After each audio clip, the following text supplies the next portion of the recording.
So we got to compress this. And we're going to use our old brake pad and a huge C-clamp.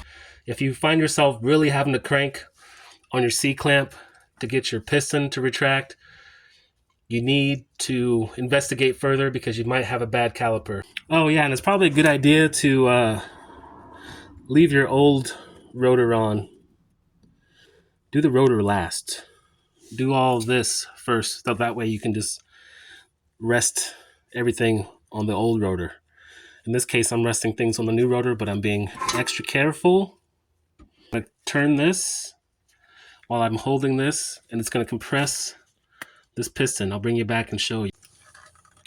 All right, I was able to compress the piston. As you can see, it's fully seated with very gentle pressure over here. So that lets us know that the caliper is still good. All right, observe. This moves out of the way.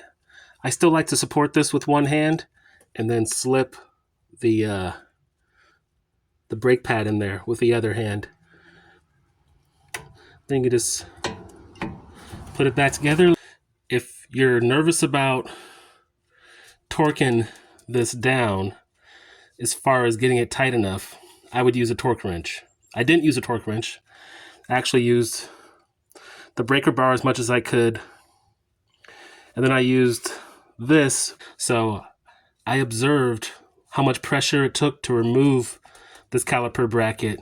So I pretty much exerted that same pressure to get it back on. If you don't have a torque wrench, I'll get these good and tight, and then I'll drive the car around the block, and then I'll check it again. What I'll also do is I'll come back a week from now, and I'll check that the bolts are still tight. So if you don't have a torque wrench, it's okay, but you want to make sure that they're nice and tight, and if you're not strong enough to get them good and tight, maybe you need to get, a family member or a friend or something like that.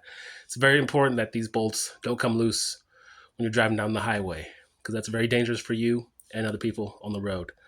I can't remember a time when I've ever used a torque wrench in this situation.